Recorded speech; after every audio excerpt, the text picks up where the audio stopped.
dengan pendidikan pada masa kini.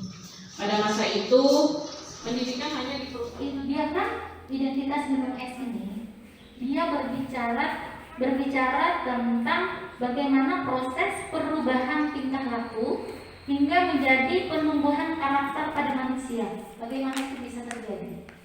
Nah, kita lihat bahwa kebiasaan dan perilaku yang kelihatan yang bisa kita lihat pada anak didik kita itu sesungguhnya menurut penelitian itu hanya 12%-nya yang bisa kita lihat secara kasat mata. Tetapi yang 88%-nya itu tidak kelihatan. Tetapi justru itu yang merupakan identitas atau karakter asli dari seseorang. Yang mana isinya itu adalah soft skill. Soft skill itu berbicara tentang kecerdasan dia mengelola emosinya, kecerdasan sosialnya, kecerdasan spiritualnya, pola pikir, kepercayaan dan nilai-nilai. Hal-hal inilah sebenarnya yang merupakan identitas dari diri orang itu sebenarnya. Dan ini sulit diubah, tetapi bisa. Ya, ini tidak kelihatan. 88% ini yang menentukan dari karakter dari murid kita. Nah, contohnya nilai-nilai. Nilai-nilai kita harus tanamkan ke murid kita bahwa orang zaman dulu itu sangat bagus dalam bergaul.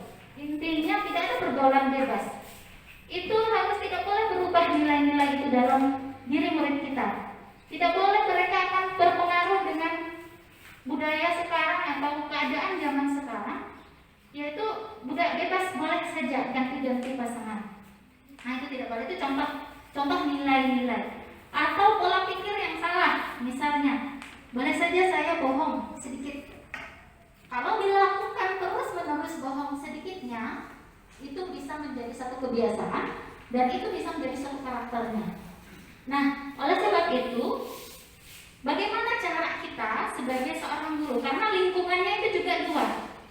Jadi lingkungan itu adalah lingkungan yang fisik, yang bisa dilihat, lingkungan sadar, termasuk gedung sekolah, suasana yang bising atau tidak, kebersihan lingkungan sekolah, gitu ya.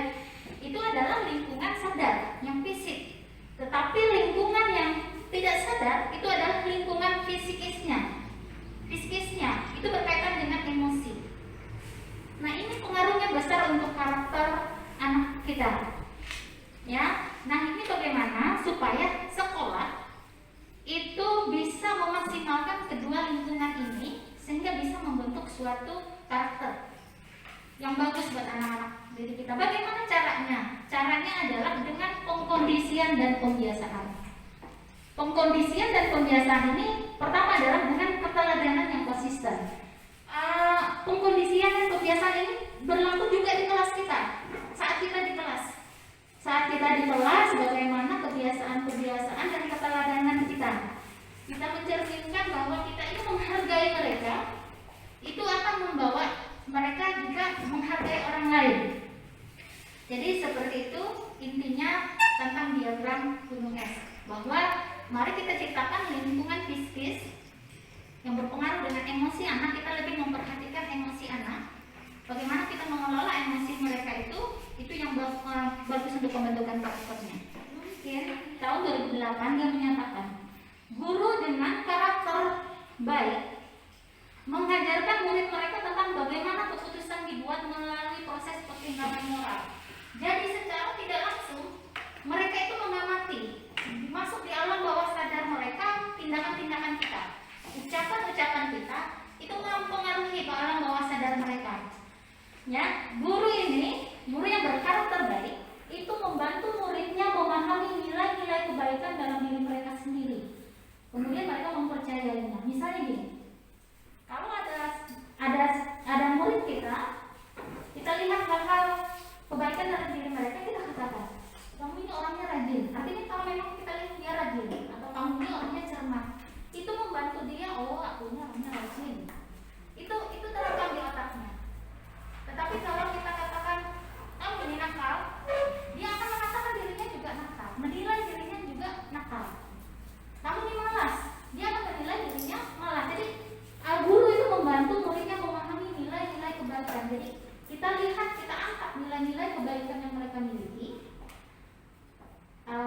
kemudian kita bawa mereka memahami, kamu ini orangnya rajin, kamu ini sebenarnya bisa. Jadi seperti itu. Kemudian tugas itu penting sekali. Kenapa? Saat kita bisa menyelamatkan generasi sekarang, berarti kita menyelamatkan generasi 20 generasinya selanjutnya. Ya, makanya tugas kita sebagai guru itu penting dan sangat mulia. Nah, sebagai seorang guru, kami juga diajarkan dan saya akan berbagi tentang bagaimana sistem kerja otak pada manusia. Ada yang namanya, kita punya batang otak. Batang otak ini menyerupai otak reptil. Artinya binatang juga ada, ya. Nah, di batang otak ini adalah bagaimana semua hal yang terjadi itu dianggap sebagai ancaman, dia pilih aman. Makanya mungkin kita sering menemukan kalau anak-anak terpojok dia akan bohong, dia pilih aman. Kenapa nggak mengerjakan PR? Ketinggalan Bu. Sebenarnya bukan ketinggalan, tetapi mungkin belum mengerjakan. Itu sebenarnya sudah karakter bohong. Kita upayakan untuk mereka itu tidak seperti itu. Itu alamiah, itu alamiah ya. Kemudian ada namanya otak mamalia atau otak olimpik. Ini berpengaruh ke emosi. Kata orang lebih baik sakit gigi daripada sakit hati.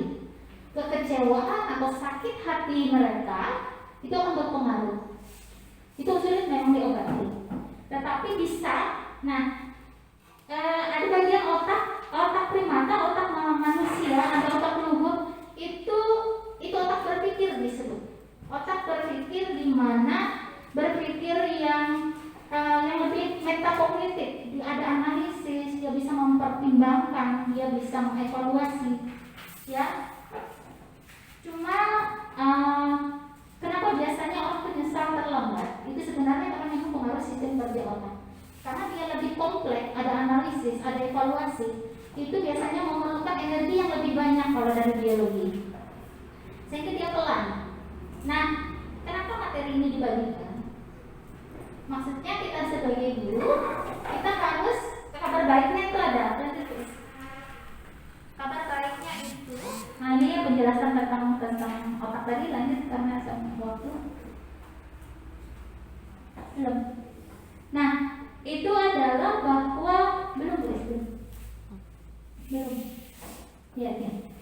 Kabar baiknya otak manusia memiliki kemampuan untuk belajar. Jadi kita bisa latih anak didik kita untuk dia bisa berpikir lambat. Berpikir lambat itu bukan telat pikir maksudnya. Berpikir lambat tadi menggunakan otak manusianya tadi.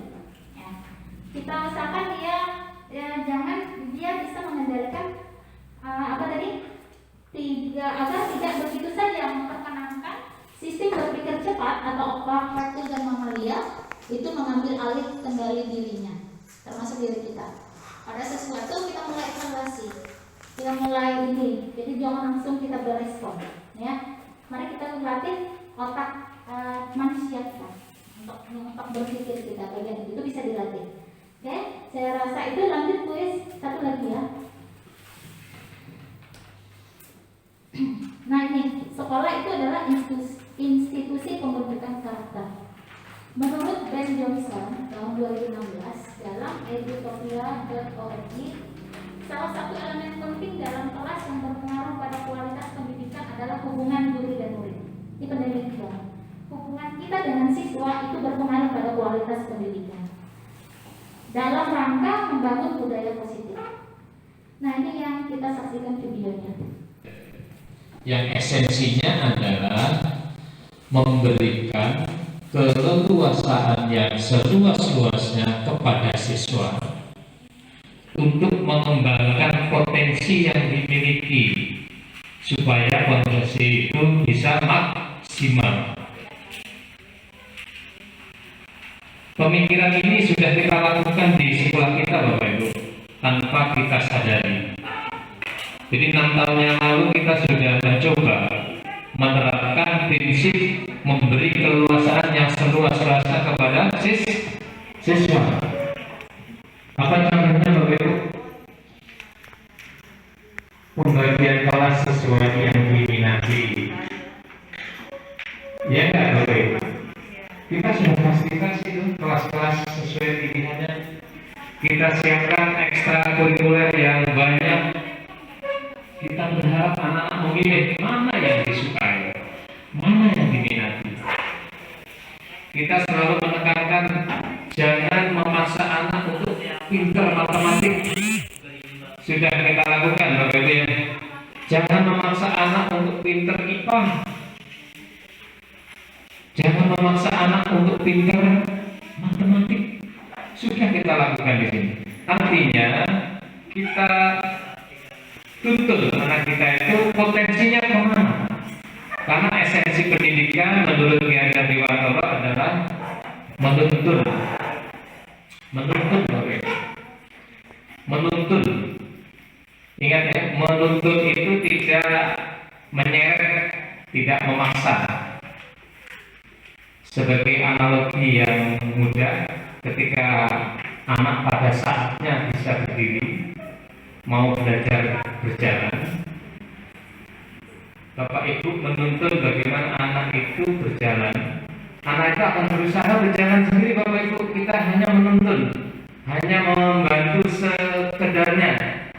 Kita tidak boleh menyeret anak itu, memaksa berjalan, tidak boleh. Baik proses kita menuntun sehingga anak itu bisa berjalan dengan sendiri. Pendidikan menurut Ki Hajar Dewantara juga begitu. Jadi kita itu menuntun anak-anak untuk mampu